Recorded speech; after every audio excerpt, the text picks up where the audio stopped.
मैं कह रहा हूँ, मैं कौन हूँ? सचिन गुप्ता हूँ। तो मुझसे कहा जाए तो मैं जाति से तो बनिया हूँ, कर्म से काम कर रहा हूँ मैं क्षत्रिय का।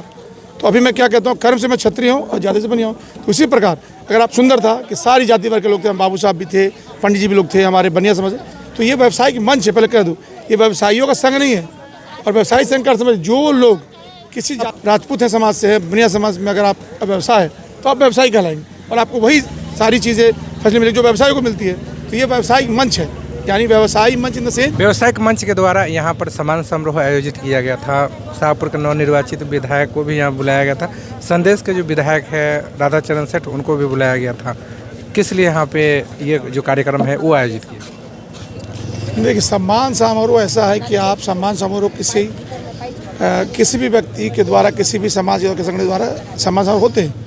तो एक व्यवसायिक मंच से सम्मान समारोह किया गया, जिसमें सम्मानित करने के लिए माननीय माध्यक्ष हमारे विधायक शाहपुर, माननीय विधायक संदेश को बुलाया गया था, मुझे भी बुलाया गया था। तो सम्मान समारोह है, तो सम्मानित करने के लिए बुलाया गया था। नगर पंचायत को लेकर भी कुछ मांग उठी, जैसे हुआ कम्युनिटी जो है शौचालय का। हाँ, तो कम्युनिटी शौचालय की बात है तो मैंने बोल दिया है कि अगर मैं कम्युनिटी शौचालय नहीं बनाऊँगा तो भाई मान ले कि वोट नहीं मांगेंगे। मेन समस्या क्या है मैं बता दूँ, बार बार बताता हूँ। हमारी जगह की जो है चीज़ों को हम ज़मीन की बात है जहाँ तक, तो शौचालय जहाँ ही बनेगी कम्युनिटी बननी चाहिए, तो बड़ी बननी चाहिए। तो उस प्रोसीजर में हम लोग प्रॉपर्टी की ज़मीन की बात की है, लेकिन जब मैंने लास्ट में देखा कुछ नहीं है तो मैंने कहा कि जब तक मैं बनाऊंगा नहीं तो मैं बनाऊंगा। जहाँ भीड़ भाड़ रहता है वहाँ पे बनाने के बाद आबादी ज़्यादा हो तो हमने वो चिन्हित किया हुआ कहाँ हम बनाएंगे।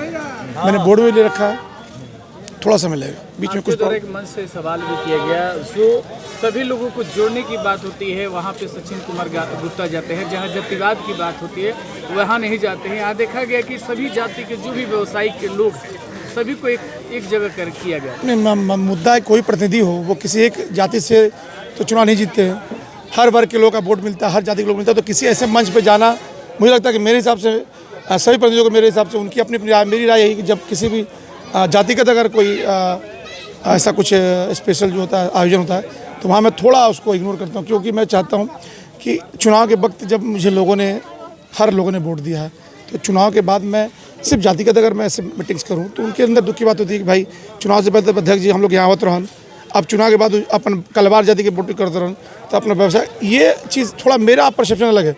मेरा कहना है कि अगर आप जो भी प्रतिनिधि हमारे विधायक बने हो, चेयरमैन हो, सभी जाति वर्गों से चुनाव में वोट मांग के बने हैं। चूँकि चुनाव के वक्त हमको पता है कि हर प्रतिनिधि, चाहे कितना बलवान हो, कितना भी कमज़ोर हो, उसने हर घर जाके हर जाति के लोग का पैर पकड़ा, हाथ पकड़ा, तब आप चुनाव जीता और जीता। तो मेरे हिसाब से सबको समझ होना चाहिए, जितने हमारे वर्ग के लोग आयोजन हो। लेकिन ऐसे आज का आयोजन बहुत सफल था, सुंदर था कि सारी जाति वर्ग के लोग थे, हम बाबू साहब भी थे, पंडित जी भी लोग थे, हमारे बनिया समाज। तो ये व्यवसायिक मंच है, पहले कह दूँ, ये व्यवसायियों का संघ नहीं है। और व्यवसायी संघ का समझ, जो लोग किसी जाति वर्ग से हो, अगर उन्होंने कोई व्यवसाय किया तो व्यवसायी हो गए।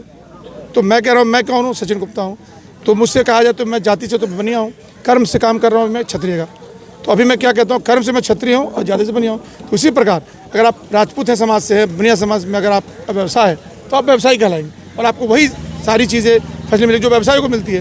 तो ये व्यवसायिक मंच है, यानी व्यवसायी मंच इन द सेंस कि जो व्यवसाय जुड़े लोग हैं उनका ये मंच है, ना कि किसी व्यवसाय वैश्य का संघ है। ये संघ व्यवसायियों का है और ऐसे संघ जो है हर जगह है, देश विदेश में है। उनके संघ में अगर कोई प्रॉब्लम होती है व्यवसायियों के साथ तो उनकी आवाज़ बनती है। नगर पंचायत में देखा जाए तो काम लगा हुआ है, लेकिन उंगली भी उठ रहा है।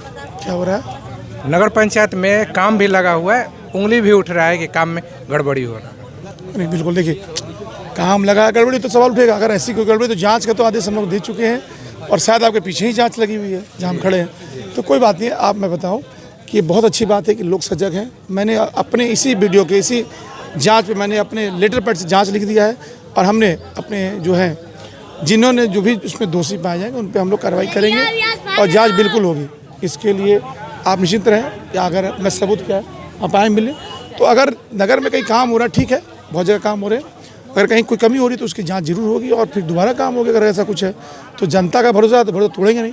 हाँ, अगर हुई वो समस्या तो मैंने बार बार कहा है कि समस्याओं का निराकरण कोई आप वायलेंस से और कहते हैं ना जिसको हिंसा से नहीं है। अगर कहीं कोई कमी है काम में तो आप तरीके से कानूनन पत्र लिखें, पत्राचार करें, हमारे सीओ से ईओ से मिले, हमसे मिले और तब जाके वो खुद ही काम रुकें। लेकिन किसी भी तरह का अपने हाथ में कानून ना लें। अगर किसी नगर पंचायत की जगह कहीं काम में कोई शिकायत हो तो अपने हाथ में कानून ना लें। आप बाज़ाब्ता उसके तरीके से उसका एक चैनल होता है प्रॉपर, उस चैनल के माध्यम से आए, जरूर उस पर कार्रवाई होगी, निश्चित होगी। बिहिया नगर पंचायत में अभी कहाँ कहाँ काम लगा हुआ? काम तो बहुत जगह लगे हुए हैं और पत्रकार ज़्यादा मैं कैसे बताऊं, आपको तो पता ही होगा कहाँ कहाँ लगे। 4-5 वार्डों में काम है और काम पहले से लगी हुई है, लेकिन कुछ बीच में ऐसे फेस्टिवल आ गए थे, कुछ चीज़ें हैं जैसे रामनवमी है, कहते थे ईद का समय था, तो नगर पंचायत की तैयारियाँ चलती हैं, उसमें बहुत सारी चीज़ें हैं। हमारी जेई लोग की ड्यूटी बढ़ती है, आपको पता है, तो जेई जो है उस ड्यूटी को छोड़ के तो अभी पहले वो उनकी ड्यूटी होती है तब, तो जो भी चीज़ें कम्प्लीट हो जाएगी। अभी चैती छठ है और जब भी छठ आता है तो वो पोखरा के लेकर मांग उठता है कि राजा बाजार में पोखरा बनना चाहिए, तो क्या उसको एनओसी लेके सीओ से बातें हुई? मैं बता रहा हूँ, ये मांगे उठती हैं, इस पर जरूर हम काम करेंगे और हमारा एक ही मामला है कि ज़मीन जहाँ मिलेगी हम काम करेंगे। अगर नगर पंचायत के अंदर जहाँ ज़मीन होगी तभी, बिना किसी सरकारी ज़मीन के अगर हम कहीं भी प्राइवेट सेक्टर पर तो नहीं बना सकते। हमारा जो भी योजना होता है सरकारी ज़मीन पर, अगर हम नगर पंचायत कहीं भी फंड लगाएगी सरकारी पे लगाती है, तो सरकारी ज़मीन अगर हमारे जहाँ होगी हम काम करेंगे और पोखर बनाएंगे।